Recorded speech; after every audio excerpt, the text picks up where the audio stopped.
What's going on, everybody? Here we go again.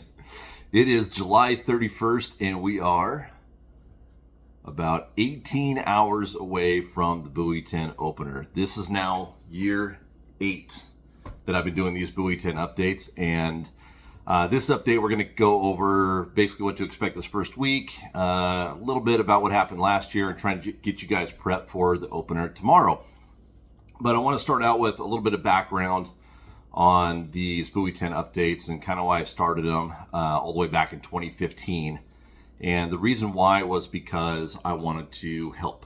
No one in my family fished or hunted growing up, and it was articles and magazines. I was born before the internet, and so it was articles and magazines and old rags and any radio reports, fishing shows.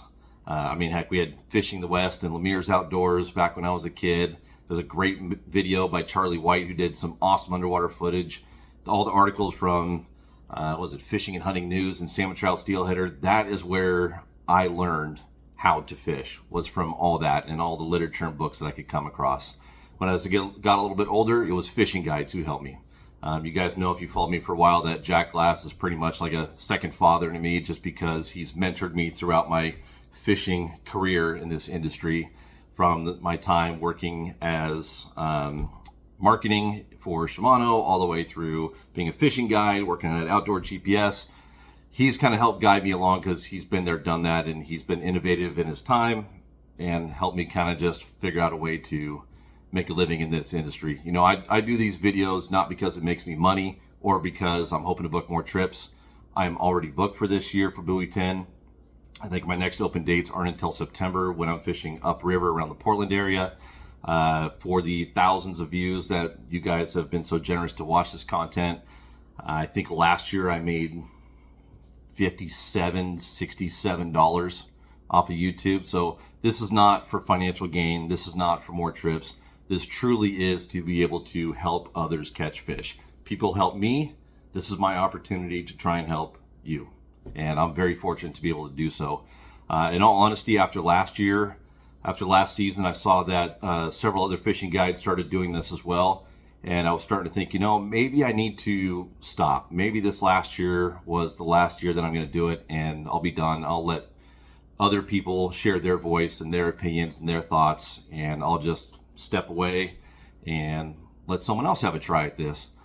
But I don't know how to explain this, but I started getting a lot of people coming up to me throughout the off season last year. Every time I run into someone, they'd say, "Hey, thank you for doing those." And it really wasn't until this kid came up to me and said how much he loved watching them, and he and his dad came out here and they watched the report and ended up going out and catching fish. When that happened, that little kid came up and said that, it choked me up maybe just a little bit, which is weird to say just because it's fishing. Why would that make you choke up? But I saw a little bit of myself in that kid, and at that moment I was like, all right, I need to keep trying to help anybody, any chance I get, because you never know who that next father-son is, father-daughter, that next group of people, new anglers coming into the industry that want to learn how to fish this. You never know who you might be able to help. So here I am, I'm back. Sorry if you don't like it, but here we go. So let's start off with how to prepare for this year. Over the last 3-4 weeks, we have been putting up a lot of content on our YouTube channel here about, that's actually cut and edited content, not just these live updates like this. And we've done several tech tips. We did a full-length seminar breaking down the entire 40 square mile Buoy 10 fishery. And we even did a video on filming the opener last year in 2021 and how we started, what gear we chose to use, why we chose to use it, how we adjusted throughout the day, and how we found success. So that is kind of the rundown of what we've already put out there. So again, there's lots of tech tips, there's seminars, and then the video about opening day last year. So there's already a ton of content on our YouTube channel for you guys to use as reference. Now, because we've been doing this since 2015, we've essentially created a journal, a video journal of what happens every single season. So use that as a reference to look up tides, look up water temperatures, where were we catching fish in years past.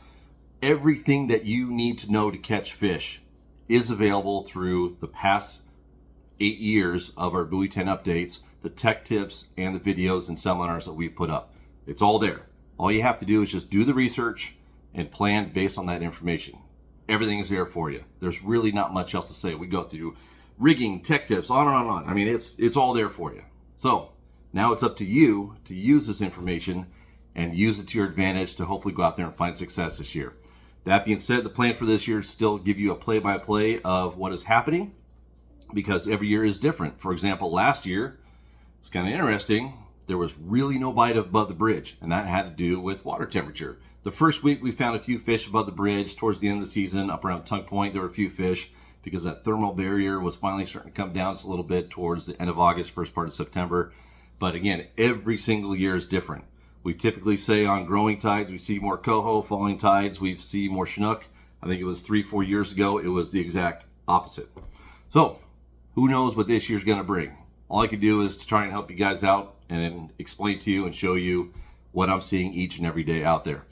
That being said, what I say every single year, and it's true again this year, this information truly will not help you. It won't. It's a 40 square mile area.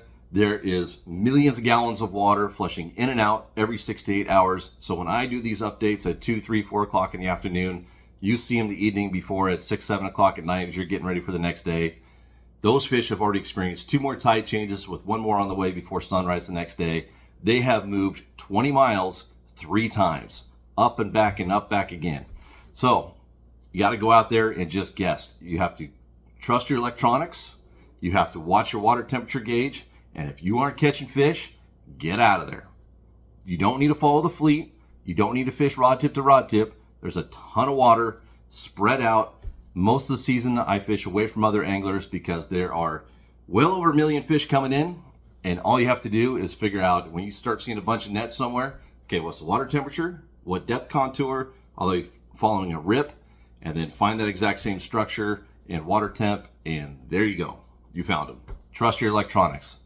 That's the best advice I can give you. Regulations for this year, there's still the Youngs Bay closure. So that is from the Oregon side on the green line from the bridge all the way down to essentially the sawdust pile. You have to stay north of that green line still, stay out of Youngs Bay. And it is hatchery only for coho and chinook all the way through August 24th. August 25th will be the first day of retention for chinook, either hatchery or unclipped. So that is our regulations for this year. That being said, I got a hunch we're going to see some changes. This is just my opinion, but every forecast has been underreported, or not underreported, but came in under expectations, came in over expectations. I'll figure this out here. So every run that we've seen from the sockeye to spring chinook, everything has come over expectations. There we go. And that is probably going to be true this year, but they base their regulations off of their assumptions that they made back during the meetings several months ago. So what might happen this year, and I wouldn't be surprised, I'm not trying to be negative, but it's just the reality of how these fisheries are managed.